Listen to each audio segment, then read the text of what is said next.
آه، با درود بر شما عزیزان، ملت نمک نشناس. آقایی که شما باشی به من حمله کردن. آره، چطوره؟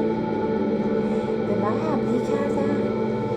خیلی گنده مونده بودن. هیکلاشون مثل شتر بود، اینقدر که مف خورده بودن. اصلا یکیشون که به من میگفت داد بمیری که من سهمیه مرغ و گوشت تو و برنج تو رو من بخورم. آره والا، یه چیز مخلوطی بین خوک و گاو بودن قیافه هاشون. آره، یه آقا دکتری بود تو تلویزیون کافرین همیشه میگفت آخه پدرسگا شما از کجا اومدین، چرا این شکلین؟ اون شکلی بودن.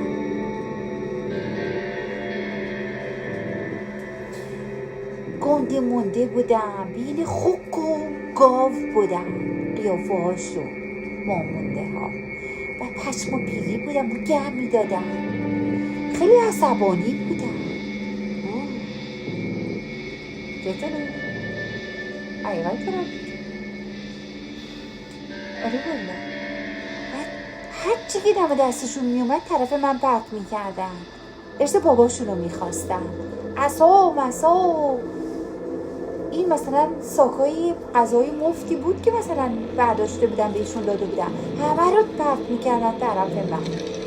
خیلی وحشی بودن و من خیلی ترسم گرفته بود. ترسیده بودم، وحشت کرده بودم. خب این گاوا اینا حمله کرده بودن بهم. خب ترسیده بودم دیگه. گفتم بیاد تو صدای دروغگویان بهتون بگم.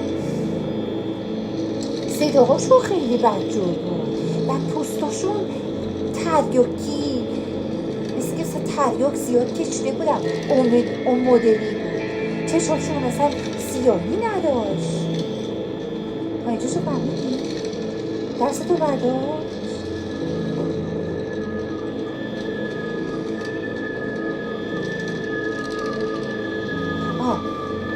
خیلی وحشت کرده بودم. هیچ جا نمیتونستم برم، نمیدونستم کجا فرار کنم.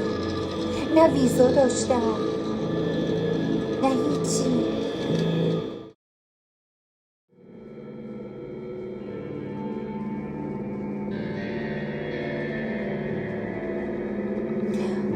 آره والا، نمیتونستم حرف بزنم. زمین داغ شده بود. آره، داغ خودم هم داغ شده بودم. وحشت کرده بودم.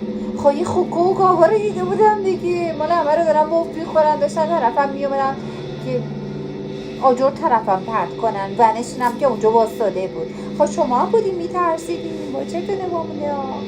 خب ترس هم داشته بود دیگه. هیچ جام نداشتم برم. یه دفعه همین وسط یه رو ویریا که داشت اینا اتفاقا میافتاد، نه ارو نخوندم کس به میاد نداده. صدای دروغگویان نگفت که اینجا بگو. حالا که پولمون رو میدم. یه دفعه خواب پا شدم و اسم امامات و اینا رو آوردم و یهو همشو پوف رفتن و آرامش دوباره اومد. آره، و دیگه حواستون باید جمع باشه. از این خوکا و گاوای مخلوط زیادن. پشم و پیلی و گندم یا میترسوننتون دیگه. باید حواستون باشه. آره والا، هیچی دیگه. گفتم برید، گفتم اینو بایدون بگم که بفهمید که دنیا دست کیه. از این اجنه ها زیادن. برید دیگه تا روز بعد دیگه بهتون دوباره اگه اتفاقی افتاد باز دوباره خواب ما بی چیزی بود، ابهاماتی چیزی بود، میام بهتون میگم. فعلا خداحافظ.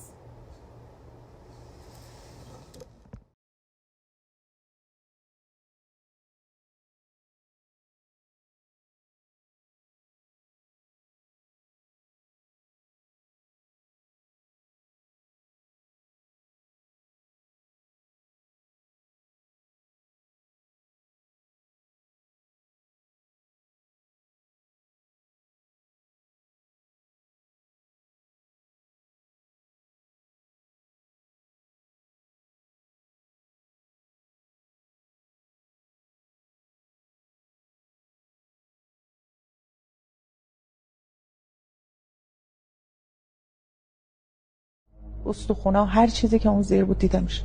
همه چیشون رو میدیدم. چشماشون سیاهی نداشت، سفید بود. اینا از هر طرف داشتن به سمتم میومدن. هر چیزی که دم دستشون بود پرت میکرد. از هر طرف. و صداهای بدی هم داشتن. دقیقا میدیدم یه سنگ بزرگ بتونی مثلا برداشت